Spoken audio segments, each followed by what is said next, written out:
What is going on, everyone? My name is Andy. Welcome back to another FPL video. In this one, it's some of my early thoughts ahead of the Game Week 11 deadline. So I'm going to go through some key players we need to talk about, like Joao Pedro, Caicedo, Woltemade, Gordon, etc. Go through some notes from the weekend, then I'll quickly talk about my team and the early thoughts there as well. Let's get into it. So we've got to start with Joao Pedro, and this is basically just classic FPL. All the chat last week was about whether we need to sell him, do we go to Mateta, take -4s, etc. What does he go and do? Puts up a 9-pointer fairly comfortably and arguably should have had a few more points as well. And all of a sudden it looks like he's a good option moving forward. It's Wolves at home this week, Burnley away in game week 12. And I spoke myself last week, I think pretty much this time last week on Monday, talking about the fact that the guy just doesn't shoot. And obviously, what does he go and do against Spurs? I think he had like 3 shots in the first half. It happens, right? And you're always, when you play FPL for a long time, you're always reminded of comparisons to previous seasons. And I think it was last year, I mentioned this already this season, in Burmo. He started off really well, and he went through this period of 4 matches where he just wouldn't take a shot, got hardly any XG, and the chat was around selling him. People sold him, then he started absolutely smashing it. I wonder if the same thing's going to happen with Joao Pedro. Look, things change week to week based on the fixtures. If you sold last week before Spurs away and you used that as the opportunity to get rid of him and you brought in Mateta, it's not like Mateta blanked. And I still think he's the better option moving forward. So it wasn't a terrible move. But move on to game week 11. If you've held him, then you just hold him now. It's Wolves at home, Burnley away. There's much less reason to sell him because the next 2 fixtures are really good. I still think I prefer Mateta this week, just about.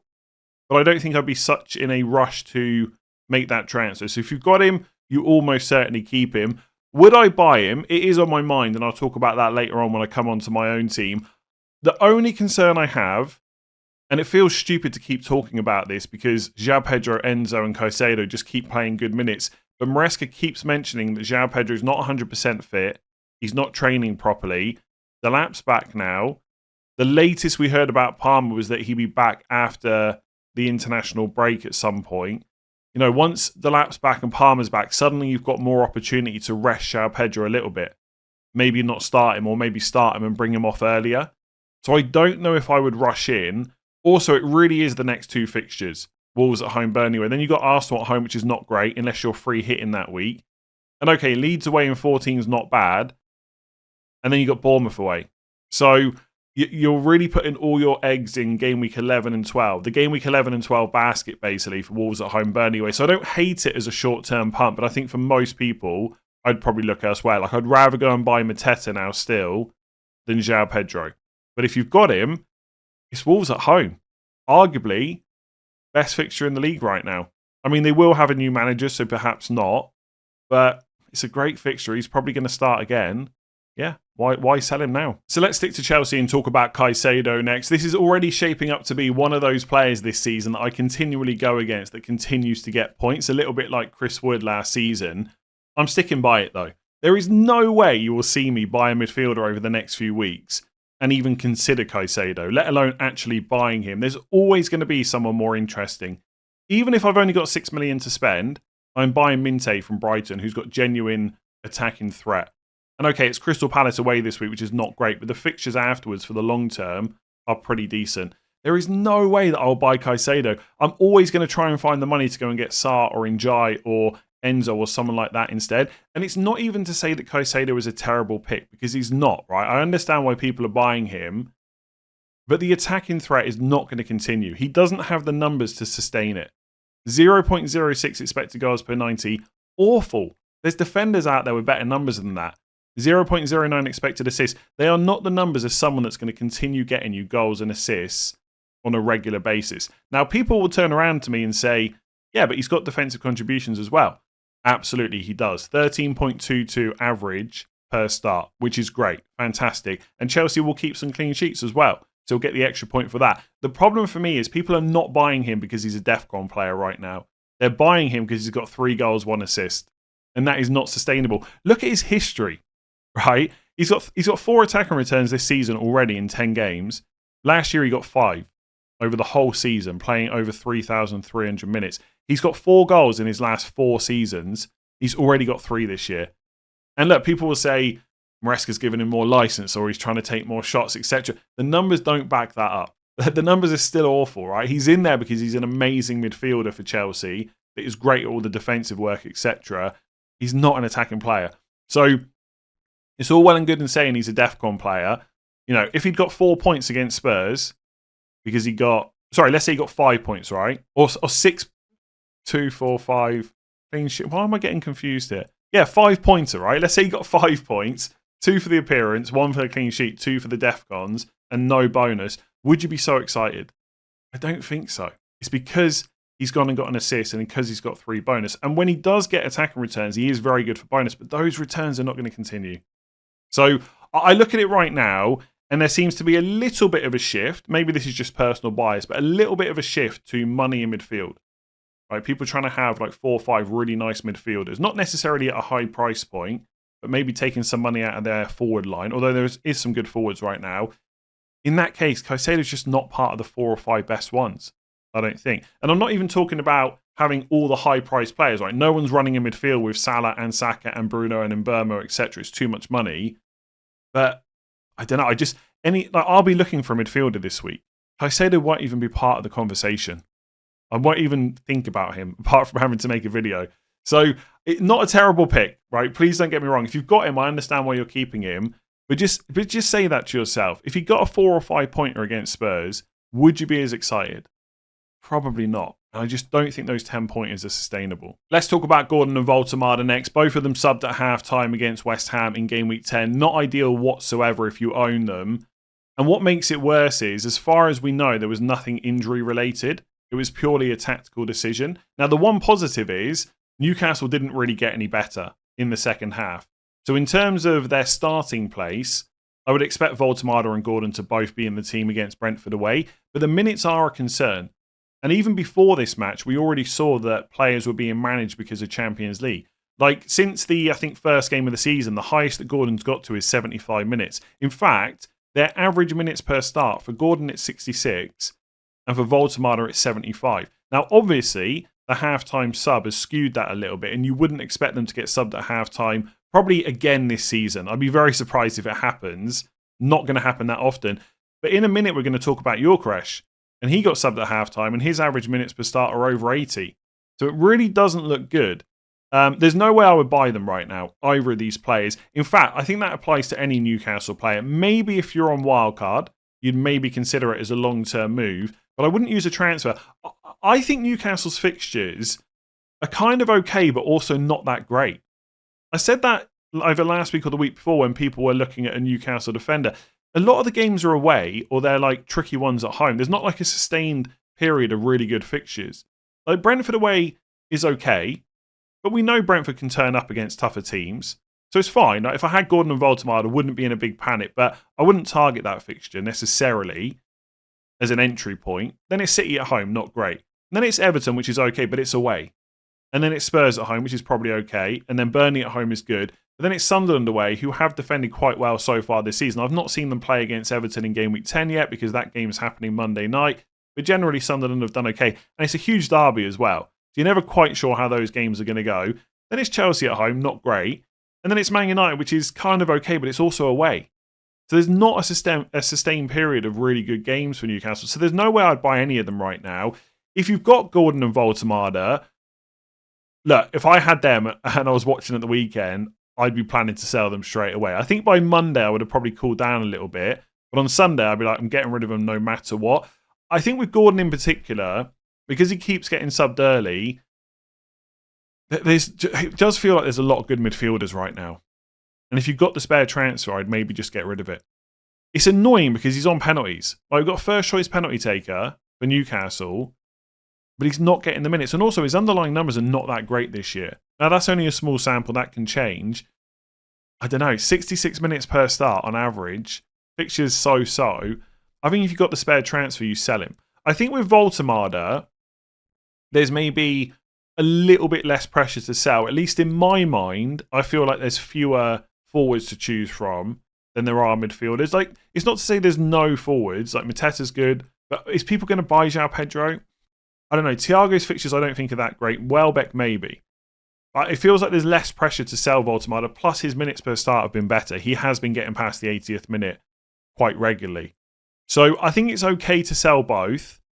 But as always, and I know I always say this, but it does often apply, I don't consider them like they're not like Reiners who didn't start, right? For example, they still started, right? They're still first choice, and you can still probably rely on that moving forward. Could there be a benching at some point potentially? But I don't see it right now. So I don't see them as absolute must sell. Got to take a hit to get rid of them. And more so with Woltemade, I feel like that. But if you've got the spare transfer to deal with it, like if you could do Woltemade to Mateta or Gordon to Enzo this week or in Burmo or Sarr, whoever it is, I quite like that move. But if someone asks me on the deadline stream, I've got Anthony Gordon, I've already used my transfers, do I take him? I'm going to say no. I'm going to say keep him for Brentford away, unless obviously he gets injured in the Champions League or something like that. So, yeah, it is frustrating. I will not be looking at Newcastle players anytime soon. Maybe in game week 15 as a 1 week punt or a 1 or 2 week punt, but then I'll be getting rid of them again. So it's weird because we spoke about their fixture swing, and they do have, sorry, just to ramble on about this, they do have, I think, quite good fixtures after the Man United game. Let me just bring them up here. If I just find Anthony Gordon a second. I know they've got some better, Burnley away in 19, then Palace at home, then Leeds at home, Wolves away. So maybe game week 15, you do just bring them in and you leave them for the Chelsea United game. But we're going to have to see something from them in terms of minutes before that. And also some good... Gordon's not scored or assisted in the league. He has done it in this season in all competitions. He's done all right in the Champions League. No goals, no assists in the Premier League. And the problem is, the longer that continues, the more Eddie Howe might think, I'll just give Barnes a start. So I think there's more pressure to sell Gordon. He'd be the one I'd be more worried about. But again, both of them, if you've got the luxury of moving on, and maybe take it. Because really, I feel like all you're missing out on is that Burnley at home fixture in 15. And by the way, if you get to 15 with loads of transfers, you've got to use them anyway, so you can go for a punt and bring them in and then take them back out again. Let's talk about Gyokeres next. Like Woltemade and Gordon, he was subbed off at half-time this weekend, although in this case, apparently it was an injury. Arteta said he had a bit of a muscle problem. We don't yet know exactly how long he may or may not be out for, but the good news is if you're hoping to keep him for Sunderland away in game week 11, we will get a lot of information this week. So Arsenal have got a Champions League game, so we'll see whether he's in the squad for that and how many minutes he gets. We'll hear from Arteta before that, and then we'll hear from Arteta again on Friday. So lots of information to come.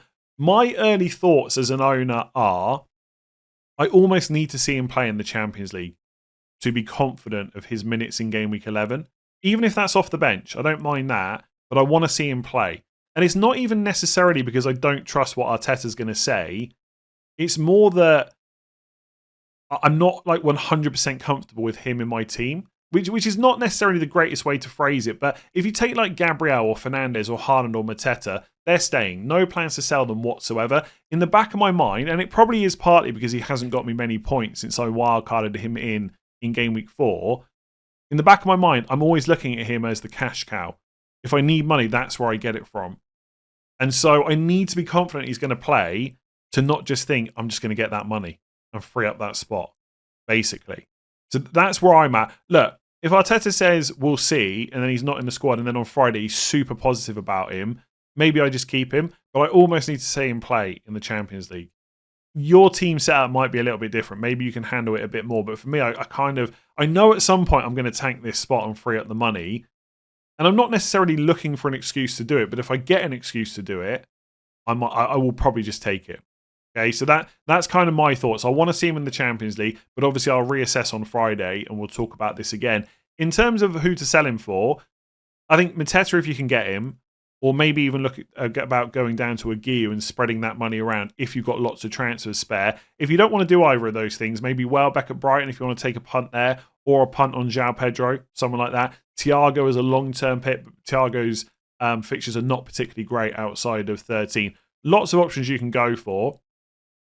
The other part of the conversation is, if you sell Gyokeres, you're freeing up an Arsenal spot.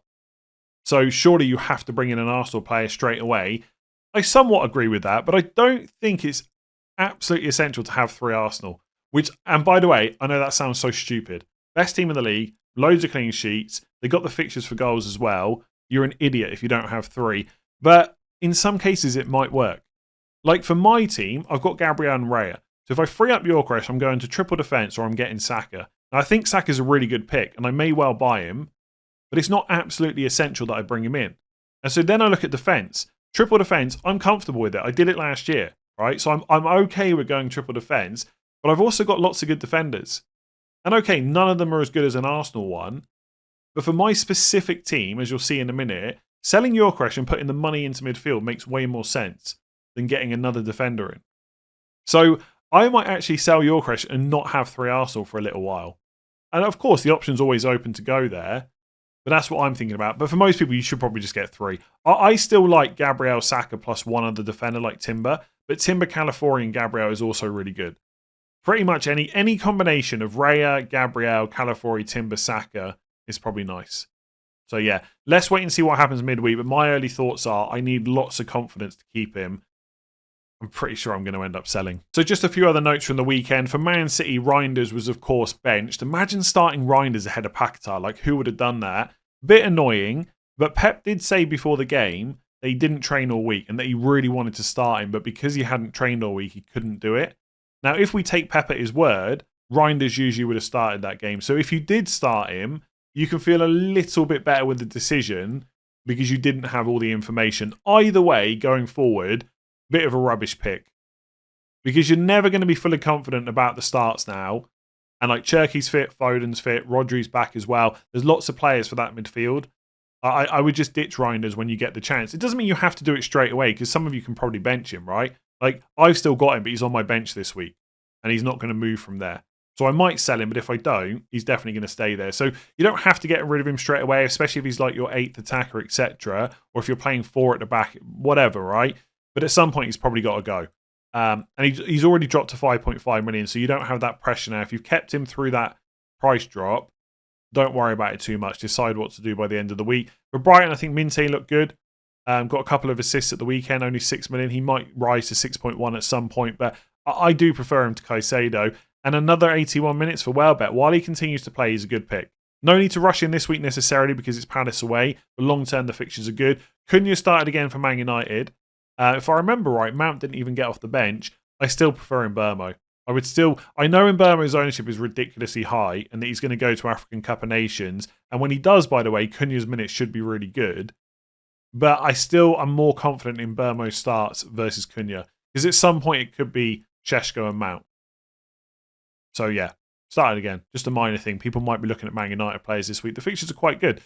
West Ham, if you've got Bowen and Paquetá, probably worth keeping for Burnley at home. Like, if you've kept Bowen all this time, I know he didn't get the assist. I spoke about that on the stream yesterday, why that didn't happen. But Burnley at home is a great fixture. I know West Ham have been terrible, but for them, that's arguably one of their best fixtures they're going to have all season. So if you've got them, I'd probably keep them now and sell them game week 12. So just some early thoughts on my own team going into game week 11. I've only got 0.1 million in the bank, but I do have 3 free transfers, which is a nice position to be in. Now, between game weeks 11 and 12, we do have the final international break before Christmas, and it's always nice to, after a break, to have 2 or more transfers saved up. So that is in the back of my mind, but I also don't think it's the be-all and end-all. If I need all 3 moves this week, then I will spend them. There's still points to be gained in game week 11, and I can set myself up nicely for game week 12. And honestly, I think we overemphasize how many injuries happen on international duty that impact our FPL teams. So it is something to think about. It's nice to have spare transfers after an international break, but it's not the be-all and end-all, in my opinion. That being said, I'm quite happy with my team this week. And in general, I think it's pretty well set up, apart from the midfield, but at some point I can fix that because I've got the 3 free transfers. So in goal, I've got Raya for Arsenal. I know some people are not happy with that pick. They'd prefer to have like Gabriel and Timber or Gabriel and Calafiori. That's fine, but I've got Raya already, so I'm not going to spend a transfer to get rid of him. My defence stands up pretty well from now until like game week 16, 17 or 18, something like that. It's not perfect every week, but pretty much every game week I've got three defenders that I'm more than happy to play. And in some weeks I've got 4 or 5. Like game week 12, I could legitimately play a back 5. I'll probably end up playing a back 4, but I could play a back 5. Game week 14, back 4 looks really nice. So most weeks I've got at least 3 defenders that I'm more than happy with. So this week, Lacroix Brighton at home, Gabriel Sunderland away, and then Anderson Everton away. And on the bench, it's Senesi and Van Dijk. Now, I might end up playing Senesi ahead of Anderson. I've not decided yet. But either way, I'm happy with that.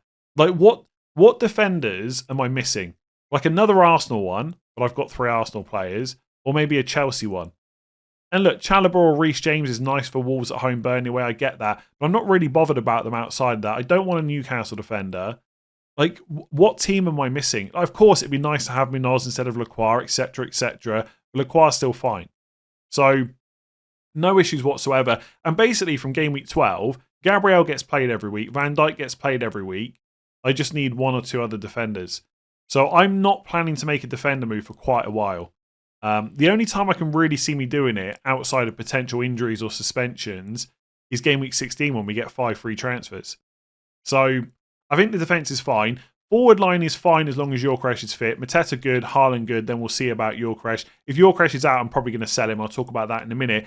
Midfield, Fernandes stays for a while because the fixtures are good. He's nailed. No African Cup of Nations or anything like that. Semenyo also stays. I've held him through Man City. Now he's got Villa away, followed by West Ham at home. So he definitely stays. And Paquetá is obviously a terrible long-term pick, but it's Burnley at home this week, so I don't mind playing him.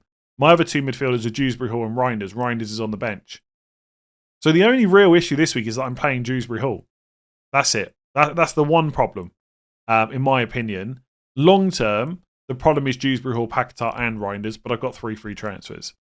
So I think I'm in a nice position. Okay, these are the moves that I'm looking at. Option 1, roll. If your crash is fine, just get over the fact that I'm playing Dewsbury Hall and have 4 free transfers after the break, which is a really strong position to be in, and potentially bring in more Liverpool players for their fixture swing. The only thing with that is, and I said this on stream last night, I don't see me buying Liverpool players. Because for me, Szoboszlai and Gakpo, which would be the two that I'd be looking at, they would need to be much better than the competition to warrant taking the risk. What if Szoboszlai goes and plays right back? What if Gakpo gets subbed early or even gets a benching at some point? I just don't think I'm going to be comfortable with them. So I don't, as much as it's nice to have 4 free transfers, I suspect I would just end up using them on the same players that I'll buy this week. So I might do that if your crash is fine. But I like I said earlier, I really need to be positive that he's going to be fine. Otherwise, you just sell. There's a 2 transfer move I can make, which is Gyokeres and Reinders to Joao Pedro and Sarr. Or it could be Enzo, it could be Njai, right? But Sarr is probably my favourite pick. That gets me a Chelsea attacker for the fixture swing. Wolves at home, Burnley away. And it allows me to bench Dewsbury Hall. Basically, it's the only real way that I can see to spend 2 transfers and bench Dewsbury Hall. Potentially, I could sell Gyokeres to another forward and then get an Arsenal defender in and play a back 4. But I don't really want to mess with my defence. I don't really want to buy Joao Pedro either. It would give me 2 transfers after the international break. I just don't see me buying Joao Pedro. I don't think I can do it. Alternative 2 transfer move is Gyokeres, Reinders to Guiu and Saka. So that gets me my 3rd Arsenal. It deals with Gyokeres and it also tanks that 3rd forward spot, which I'm kind of happy with. But I don't hate Woltemade. I don't hate Joao Pedro. I don't hate Thiago. I don't hate Welbeck. But honestly, when I look at my moves over the next 5, 6, 7 weeks, including free hit and stuff like that, I always want to move midfielders around, not forwards. Really. And honestly, if we get to the point where Palace are playing, loads of games because they got Carabao Cup, Europe, etc., then I'm going to need to move Mateta on anyway. So I don't, long term, I don't see me wanting 3 forwards every week. So that gets Saka in. Saka potential captain in 12, 14, 16. I would play Dewsbury Hall this week. And then with one of my 2 free transfers in game week 12, I would do Paquetá to Minte. So my midfield would basically be Saka, Fernandes, Semenyo, and Minte from game week 12, and I would play a back 4 with Mateta and Haaland. Or you got the 3 transfer move. And the reason I like this is because it means I don't have to play Dewsbury Hall in game week 11. Now, I haven't seen what he's going to do against Sunderland tonight. He might absolutely smash it. Whatever happens in that Sunderland game, Dewsbury Hall's not a massive problem to play in game week 11, but he's also not great. He's not great. So I could do Gyokeres, Reinders, Dewsbury Hall, just deal with that midfield straight away to Guiu, and then 2 of Mbeumo and Njai, Sarr, or Enzo. Right now, I think my favourite picks are Mbeumo and Sarr, but it is hard to look at it's hard to go without Enzo when he's got Wolves at home, Burnley away, and he's probably on penalties. That is playing on my mind. I just know that Enzo will quickly become a player I'm not completely happy with. With Sarr, that's not necessarily the case. So I think Mbeumo and Sarr, Man United double up. Why not? Why not? It deals with Dewsbury Hall and Guiu, and then Paquetá plays against Burnley, and basically I'd still have the money to do Paquetá to Minte when I needed to, but I wouldn't have to do it in game week 12 anyway. So although I'd only have one transfer going into 12, as long as I get no injuries, I'd just roll. Because I'd play 4-4-2 and my 4 midfielders would be in Burmo, Sarr, Fernandes, and Semenyo, which looks pretty good. And look, Saka captain in 12, 14, 16 is nice, but obviously I could captain Haaland if I really wanted to. I could captain Bruno, like against West Ham in game week 14, or Everton in game week 12 if I want to go against Haaland. And like I said, yeah, don't have to play Dewsbury Hall. So that's what I'm looking at. I don't really see me doing anything outside of this, but stuff could change this week. I think right now the most likely option is option 3.